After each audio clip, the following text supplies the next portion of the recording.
Have you ever finished eating dinner and then immediately wanted something sweet after, but then realized like, I don't have anything in my pantry, how long is it gonna take me to make something?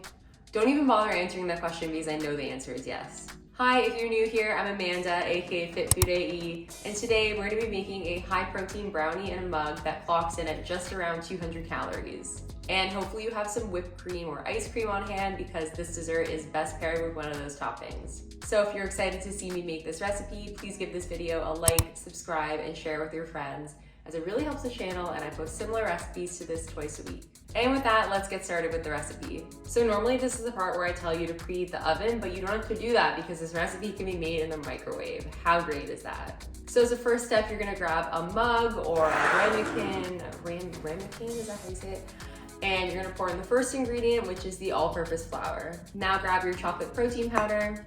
So I use Pea Science. This is the chocolate truffle flavor. This is a whey casein blend. I haven't tested this recipe with just whey, but if you do, let me know. And if you do want to purchase Pea Science, please use my discount code FIT15. Next, add in some unsweetened cocoa powder. Of course, you could use whatever you have on hand, but I used Hershey's. Now time to add your 0-calorie sweetener. So Lakanto just sent me a new delivery with this giant bag of 0-calorie sugar substitute. So this is the one that I use. Of course, you could use whatever you have on hand, but if you do want to purchase anything from Lakanto, please use my discount code FIT15.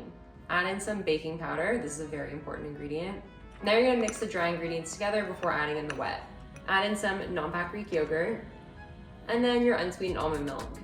Now you're gonna mix that together thoroughly. Make sure to scrape around the edges of the bottom just to make sure that no flour goes unmixed. Now you're gonna pop it in the microwave. I put it in for around a minute and 20 seconds. I'd recommend checking after like 30 to 45 seconds and then seeing how much longer you need it. This also depends on the consistency you want. If you like it under-baked like I do, then put it in for less time. But some of you be commenting on my videos saying this recipe looks raw. So for those of you, you can put it in the microwave for longer to give it a more cakey texture. I'd recommend enjoying this right away while it's hot so the ice cream doesn't melt all over the place.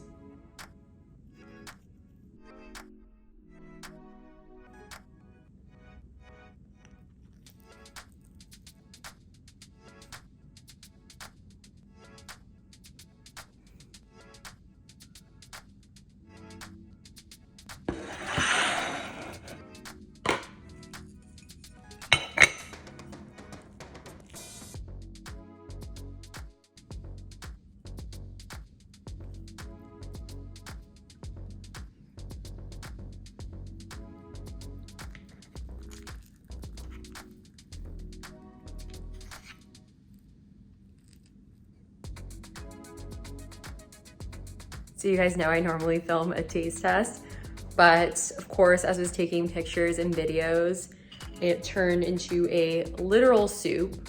But you best believe that I tasted it with the ice cream and it tastes absolutely amazing.